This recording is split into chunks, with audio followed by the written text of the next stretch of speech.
A single submarine, lurking somewhere beneath the Pacific Ocean, carries enough firepower to end 30 million lives in 15 minutes.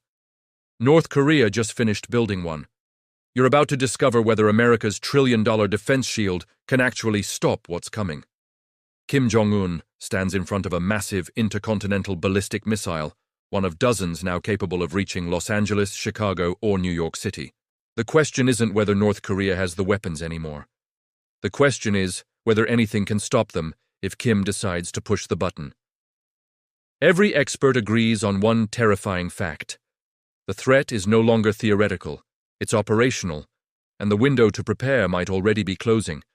The Korean peninsula sits frozen in a 73-year-old armistice, not a peace treaty, technically still at war. North Korea emerges from this perpetual standoff as the world's most isolated nuclear power. A nation of 26 million people ruled by 3 generations of the Kim dynasty.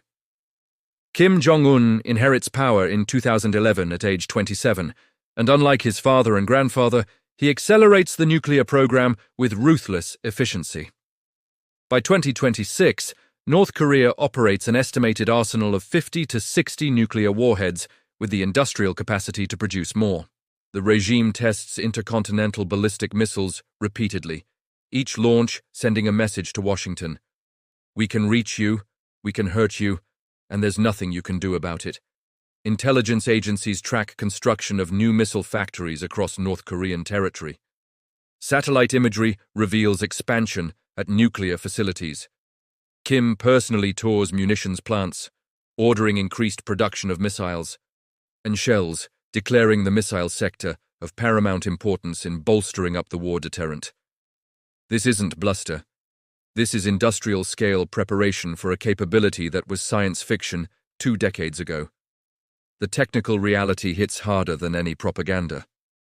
North Korea's Hwasong-15 and Hwasong-17 intercontinental ballistic missiles demonstrate range exceeding 15,000 kilometers on lofted trajectories. A lofted trajectory means the missile flies higher into space, but covers less horizontal distance than it would on a standard path. When defense analysts calculate the actual range these missiles achieve on a flattened, optimized trajectory toward a real target, every major American city falls within striking distance. The Hwasong-17 reaches altitudes of 6,100 kilometers, traveling at Mach 22, 22 times the speed of sound. At that velocity, the missile crosses from launch to impact in roughly 33 minutes. That's the window. 33 minutes from detection to detonation. 33 minutes for the United States to detect, track, decide, and intercept. The November 2022 test proves the missile works. Japanese Defense Minister Yasukazu Hamada confirms what American intelligence already knows. The U.S. mainland was within its range. North Korea no longer tests whether it can build missiles that reach America. It tests how many it can build, how fast it can launch them, and how reliably they perform. January 2026 brings new nightmare fuel. North Korea conducts its first missile launch of the year, firing what it claims are hypersonic missiles into the Sea of Japan. Hypersonic weapons fly at speeds exceeding Mach 5 while maneuvering unpredictably during flight, characteristics that render current missile defense systems nearly obsolete. Traditional ballistic missiles follow predictable arcs. Hypersonics don't. They glide, they turn, they adjust course to evade interception. Kim oversees the test personally, stating the geopolitical crisis and complicated international events necessitate expansion of his nuclear capabilities. Translation. Recent American military operations elsewhere in the world convince Pyongyang that only nuclear weapons guarantee regime survival. Days before the hypersonic test, Kim inspects an 8,700-ton nuclear-powered submarine, state media describing it as an epoch-making crucial change in North Korea's deterrence capability. Nuclear submarines alter the strategic calculus completely. They hide. They move silently beneath vast ocean expanses. They launch missiles from positions impossible to predict or preempt. If North Korea operationalizes submarine-launched ballistic missiles, America loses the ability to destroy Kim's nuclear arsenal in a first strike, which means Kim gains assured second strike capability, which means mutual assured destruction becomes reality. The United States spends hundreds of billions of dollars constructing a layered missile defense architecture designed to intercept threats in multiple phases of flight. The ground-based mid-course defense system positions interceptor missiles in Alaska and California, designed to destroy incoming ICBMs during their mid-course phase high above the atmosphere. The Aegis ballistic missile defense system deploys on Navy destroyers and land-based installations, targeting missiles in earlier and later flight phases. The Terminal High Altitude Area Defense, THAAD, provides short-range interception in the terminal phase as warheads descend toward targets. On paper, this looks comprehensive. In practice, the numbers tell a different story. GMD achieves a success rate slightly above 55% in testing. Aegis performs better at 83%. THAAD hits 13 out of 13 in controlled tests. But these tests occur under ideal conditions against single targets with known launch times, known trajectories, and no countermeasures. Real-world scenarios involve multiple missiles, decoys, chaff, and electronic warfare. Pentagon spokesperson Navy Captain Jeff Davis admits in previous statements that testing produces mixed results, but emphasizes the capability to shoot more than one interceptor per incoming threat. That confidence relies on North Korea launching one or maybe two missiles. What happens when North Korea launches 10 simultaneously, or 20, or 50? February 2023. Intelligence reveals North Korea displaying enough ICBMs in a single military parade to overwhelm the entire American defense system. Ankit Panda, senior fellow at the Carnegie Endowment for International Peace, delivers the sobering assessment. It punches a hole in 20-plus years of U.S. homeland missile defense policy, predicated on defending against a limited missile threat from North Korea. That threat is no longer limited, and the United States cannot count on missile defense to confer anything close to invulnerability to North Korean retaliation in a conflict.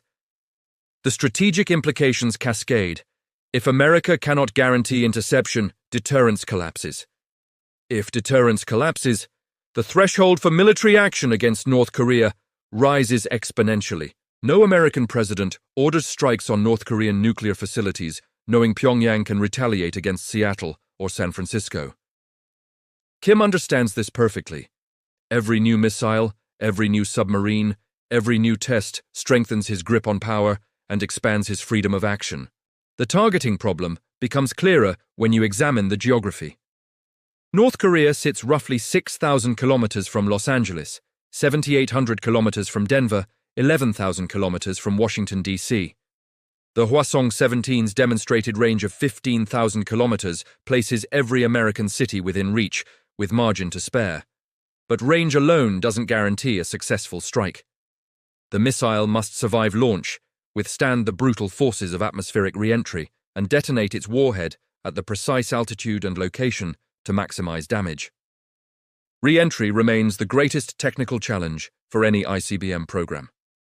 A nuclear warhead plunges back through the atmosphere at over 7 kilometers per second, generating surface temperatures exceeding 3,000 degrees Celsius. The heat shield must protect the weapon without adding excessive weight that reduces range. North Korea conducts multiple re-entry tests, though independent verification of success remains incomplete. Western intelligence agencies assess with moderate to high confidence that North Korea possesses functional re-entry vehicles, meaning the missiles can likely deliver their payloads intact. The word likely carries tremendous weight here. Likely means not certain. Likely means maybe 90% confidence, maybe 70%. But even 30% probability of a functional nuclear weapon hitting an American city represents an unacceptable risk no president can ignore. Kim's strategic calculation revolves around this uncertainty. He doesn't need guaranteed success to achieve deterrence. He needs credible threat. As long as American leadership believes North Korea might successfully deliver a nuclear weapon to American soil, military options remain constrained. This explains the relentless testing schedule. More than 50 missiles launched in the final 2 months of 2022 alone. Each test refines reliability, validates components, trains crews, and signals capability to adversaries. The international community responds with sanctions, condemnations, and diplomatic isolation. None of it slows Kim's program. Sanctions hurt the North Korean population, but spare the elite who control the weapons program. Diplomatic isolation feeds the regime narrative of external threats requiring nuclear shields. The strategy works because Kim doesn't need a thriving economy or international acceptance. He needs survival. Nuclear weapons guarantee survival in ways conventional forces never could. The Russia factor complicates everything. North Korea and Russia deepen military cooperation significantly after Moscow invades Ukraine in 2022. Pyongyang sends troops to fight for Russia, along with artillery shells, missiles, and long-range rocket systems. In return, Russia provides financial aid, military technology, food, energy supplies, and crucially, expertise on advanced space and satellite technology. This technology transfer accelerates North Korean missile development by years. Russian engineers bring decades of ICBM experience solving problems that might take North Korea another decade of trial and error. The partnership creates a nightmare scenario for Western intelligence. A nuclear-armed North Korea with improving missile accuracy, guidance systems, and countermeasures derived from one of the world's most sophisticated missile programs. Washington points to mounting evidence of Russian support for North Korean weapons development. The quid pro quo makes brutal sense for both parties. Russia needs ammunition for its grinding war in Ukraine. North Korea needs technology and cash. Both benefit from chaos in the American-led international order. December 2025 marks a watershed moment. Kim inspects what North Korean state media describes as a new 8,700-ton nuclear-powered submarine. Few details emerge about the vessel's capabilities, but the implications are seismic. Nuclear submarines don't need to surface except for crew changes and maintenance. They cruise silently for months, positioning anywhere in the world's oceans. A North Korean ballistic missile submarine lurking off the California coast reduces warning time from 33 minutes to perhaps 8 minutes, far too little for effective defense. The submarine announcement follows a November meeting between South Korean President Lee and US President Trump, where Washington approves Seoul-building nuclear-powered submarines. South Korea and the United States agree to pursue a standalone agreement allowing Seoul to enrich uranium for submarine fuel and enabling American transfer of nuclear materials for military use, similar to the AUKUS partnership with Australia. Kim frames his submarine program as defensive response to this perceived escalation. The arms race accelerates on all sides, each move justified as reaction to the other side's provocation. The classic security dilemma playing out with nuclear stakes. The hypersonic development adds another layer of danger. Traditional ballistic missiles follow parabolic trajectories, their paths calculable from launch angle and velocity. Radar systems track them. Computer models predict impact points. Interceptor missiles launch to meet them at predetermined points in space. This system, imperfect as it is, at least offers a chance. Hypersonic glide vehicles break these rules. After launching atop a ballistic missile, the glide vehicle separates and maneuvers through the upper atmosphere, changing course to evade interceptors while traveling at hypersonic speeds. Current American missile defense radars struggle to maintain track on such targets. Interceptor missiles lack the maneuverability to adjust to course changes. The possession of functioning hypersonic weapons, as North Korea claims in its January 2026 tests, would give Pyongyang capability to penetrate American and South Korean missile defenses with far higher probability of success. Observers note, North Korea aims to demonstrate achievements in weapons development ahead of the Workers' Party Congress in early 2026, the first such gathering in 5 years. The Congress represents Kim's opportunity to showcase his military-first policies delivering tangible results, solidifying his political position and justifying continued economic sacrifice for weapons programs. What does an actual nuclear attack look like? The scenario analysts fear most begins with a North Korean crisis, perhaps internal instability threatening Kim's rule, perhaps a confrontation with South Korea spiraling out of control. Kim faces a choice between probable regime collapse or nuclear escalation. Rationality suggests he chooses survival over suicide, but rationality depends on accurate information, clear decision-making processes, and confidence in alternatives. Dictatorships excel at none of these. Kim orders missile launches, perhaps a limited strike, perhaps everything at once. Launches occur from mobile platforms scattered across North Korean territory, from hardened underground silos, possibly from a submarine at sea.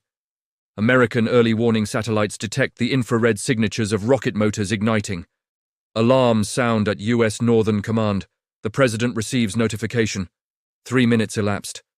Radar systems in Alaska, Japan, and ships at sea track the missiles' trajectories. Computers calculate probable impact points. Los Angeles, San Francisco, Seattle, maybe Honolulu. Decision time. Launch interceptors now, or wait for more data risking insufficient reaction time? The President orders full defensive response. Interceptor missiles lift off from silos in Alaska and California.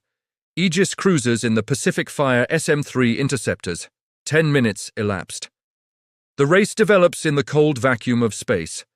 Hypersonic glide vehicles separate from their boosters, maneuvering toward targets while releasing decoys and chaff to confuse tracking radars. Some interceptors acquire targets and execute intercept attempts. Some succeed, some fail, some miss entirely, fooled by decoys. 20 minutes elapsed. Warheads that evade interception re-enter the atmosphere, heat shields glowing white-hot. Impact 33 minutes after launch. A single 300-kiloton warhead detonating over downtown Los Angeles kills somewhere between 500,000 and 2 million people instantly, depending on time of day and detonation altitude. Thermal radiation incinerates everything within a 6-kilometer radius. The pressure wave flattens buildings out to 12 kilometers. Fires rage across the urban landscape. Electromagnetic pulse knocks out electronics across Southern California. Emergency services collapse under impossible demand. Fallout spreads downwind, sickening millions more.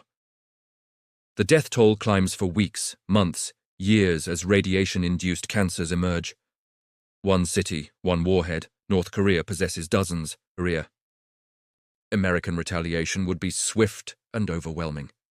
The United States maintains over 3,000 nuclear warheads, with delivery systems vastly superior to anything North Korea fields.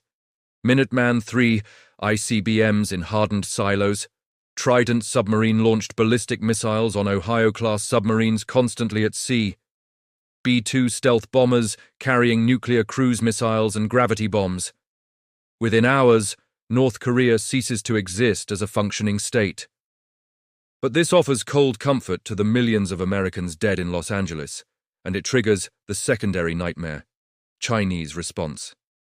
China considers North Korea a buffer state, tolerating Kim's regime precisely to prevent American military presence on its border. American nuclear strikes on North Korea might or might not trigger Chinese military intervention, depending on Beijing's assessment of its own security. The uncertainty alone constrains American options. No president risks nuclear war with China to retaliate for North Korea's attack, which means Kim's nuclear weapons might actually grant him immunity even after using them. This paradox drives defense planners crazy. Deterrence through punishment loses credibility when the punishment risks triggering great power nuclear war. Could diplomatic engagement prevent this catastrophe? The history inspires little confidence. The 1994 agreed framework collapses by 2002. The six-party talks achieved temporary freeze before collapsing in 2009. The 2018-2019 Trump-Kim summits generate headlines, but no lasting denuclearization. Every agreement follows the same pattern. North Korea commits to dismantling weapons programs in exchange for economic benefits and security guarantees. North Korea secretly continues weapons development. The international community discovers violations, sanctions return, talks collapse. Kim learns from his father and grandfather that nuclear weapons are non-negotiable. Saddam Hussein and Muammar Gaddafi give up their weapons programs, and both end up dead. Kim Jong-un studies this history carefully. He watches American military interventions across the globe, noticing the pattern. Countries without nuclear weapons face regime change. Countries with nuclear weapons do not. Recent American military operations reinforce Pyongyang's conviction that only nuclear deterrence guarantees survival. Kim likely uses the 2026 Workers' Party Congress to set new approach on relations with the United States, potentially signaling willingness for talks while simultaneously expanding his arsenal as bargaining leverage. Could sabotage or special operations eliminate North Korea's nuclear capability before launch? The challenges are immense. North Korea operates perhaps the world's most paranoid security state, with multiple redundant intelligence services monitoring each other and the population.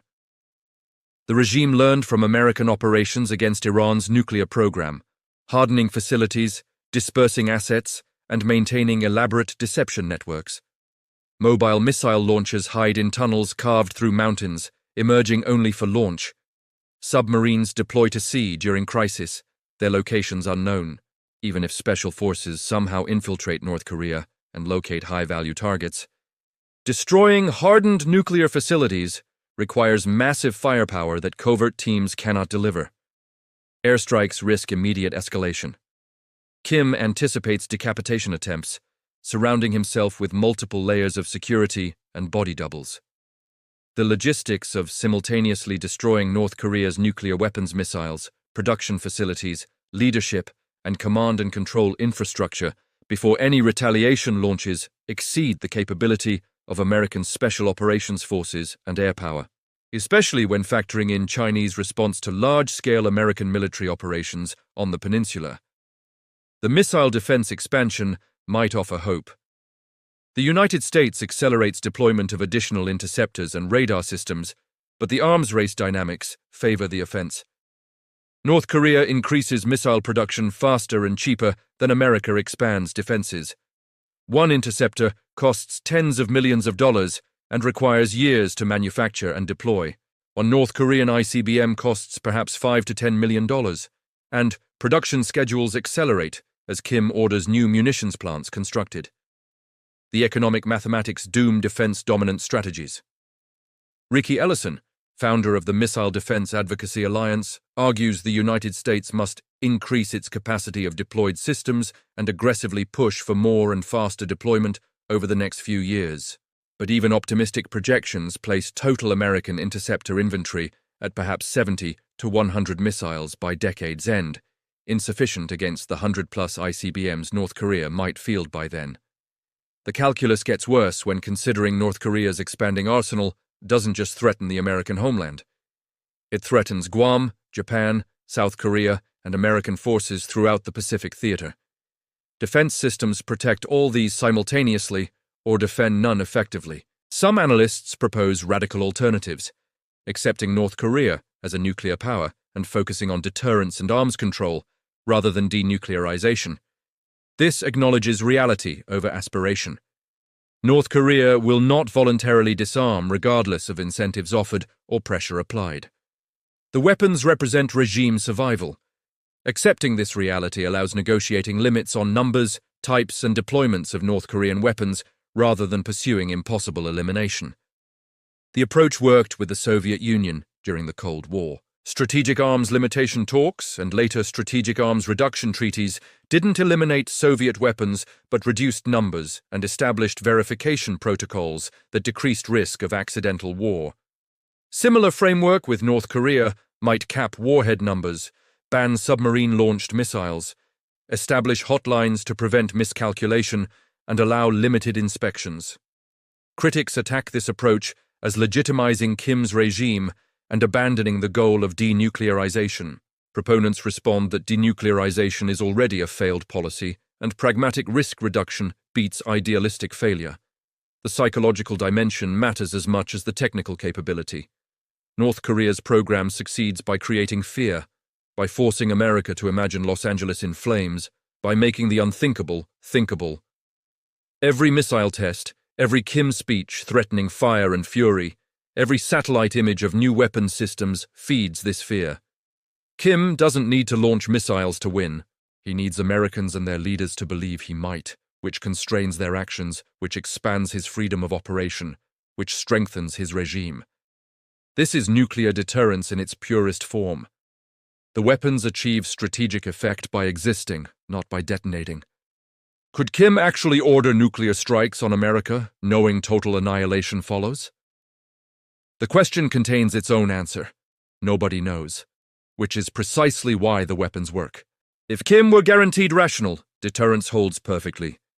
If Kim might be irrational or misinformed or facing internal threats that warp his calculations, deterrence becomes a gamble. American policy bets everything on Kim, choosing regime survival over nuclear suicide. Most days that seems like a safe bet. Some days it feels like playing Russian roulette with cities. So could North Korea actually nuke America? The answer splits into two parts. Technically, yes, absolutely. The capability exists right now. North Korea possesses intercontinental ballistic missiles with demonstrated range covering the entire American mainland, warheads that probably survive re-entry, and industrial capacity to produce more of both. American missile defenses might intercept some incoming weapons, but cannot guarantee stopping all attacks, especially if North Korea launches multiple missiles or employs hypersonic glide vehicles. The technical question is settled. North Korea can physically deliver nuclear weapons to American cities. The second part of the answer concerns probability and intention. Will North Korea actually launch such attacks? Probably not, unless Kim faces regime collapse and views nuclear war as preferable to certain death, but probably isn't certainly, and the gap between probable and certain is measured in millions of American lives. Every new North Korean missile test narrows the range of American responses to North Korean provocation. Every submarine North Korea builds increases the survivability of its nuclear deterrent. Every hypersonic weapon test degrades American defensive capabilities. The trajectory points toward North Korea, possessing secure second strike capability, immune to American preemption or interception. At that point, mutual assured destruction becomes reality in the Pacific theater, and America accepts North Korea as a nuclear power, or risks catastrophic war that might spiral into great power conflict with China or Russia. Neither option feels satisfying, but those are the choices decades of failed non-proliferation policy have produced. What do you think? Does America need a completely new strategy toward North Korea, or can missile defense eventually catch up to the threat? Drop your thoughts in the comments. If this analysis opened your eyes to how serious this situation has become, hit that like button and subscribe for more no-nonsense breakdowns of the military realities shaping our world. The question isn't whether North Korea is a threat anymore. The question is what we do about it before time runs out.